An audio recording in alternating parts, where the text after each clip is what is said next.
అది దేవుళ్ళ పార్టీ. ఎన్నికలు ఉన్నా లేకుండా ధర్మం కోసం, సనాతన ధర్మం కోసం, సనాతన ధర్మం కాపాడడం కోసం, హిందూ ధర్మ పరిరక్షణ కోసం, హిందూ సమాజం కోసం కష్టపడి పనిచేసే పార్టీ భారతీయ జనతా పార్టీ. మీ బతికేంది? మీ బతికేది బిచ్చ బతుకు మీది. ఎన్నికలు వస్తున్నాయంటే సరే, ముస్లింలు వాళ్ళ ఆచార వ్యవహారాల ప్రకారం వాళ్ళు టోపు పెట్టుకుని వాళ్ళ దేవుని వాళ్ళు ఆరాధిస్తారు. మీరేం చేస్తారు? బిచ్చ పొట్లకు పోయి టోపులు పెట్టుకుని నమాజ్ చేస్తారు మీరు ఓట్ల కోసం. ఓట్లు వచ్చినాయంటే ఇఫ్తార్ విందులు చేసేది మీరు, నటించడు జీవించేది మీరు, టోపులు పెట్టుకుని నమాజ్ చేసేది మీరు.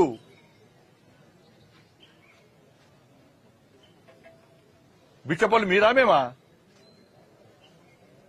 సనాతన ధర్మం కోసము, హిందూ ధర్మ పరిరక్షణ కోసము చేయడం భిక్షమే అయితే, అరే హిందూ ఓట్ బ్యాంక్ ద్వారా గెలుస్తానని చెప్పి మళ్ళీ చెప్తున్నా, బాగా చెప్తున్నా. కరీంనగర్ పార్లమెంట్ సభ్యుడిగా హిందూ ఓట్ బ్యాంక్ ద్వారా గెలిచినా, ఎస్ పక్కా గెలిచినా, గల్లా ఎగరేసుకొని చెప్తా నేను.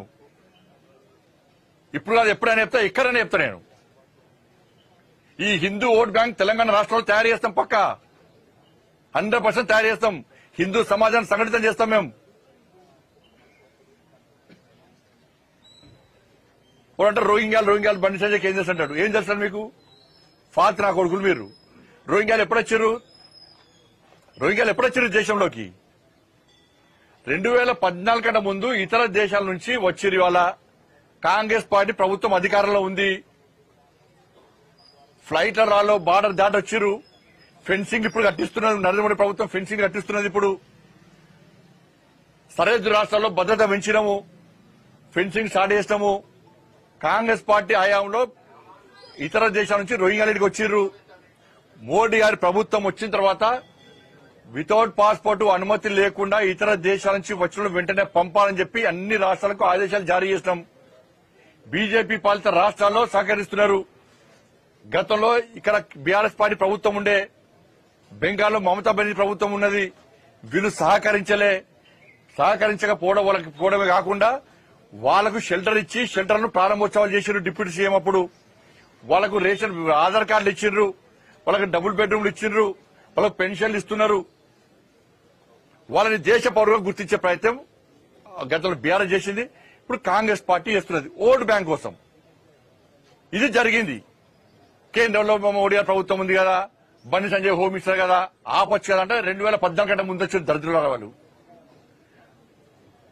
వాళ్ళు రేపు మన సింధూర్ ఆపరేషన్ జరిగింది, భారతదేశం యుద్దం జరిగింది పాకిస్తాన్ మధ్యలో.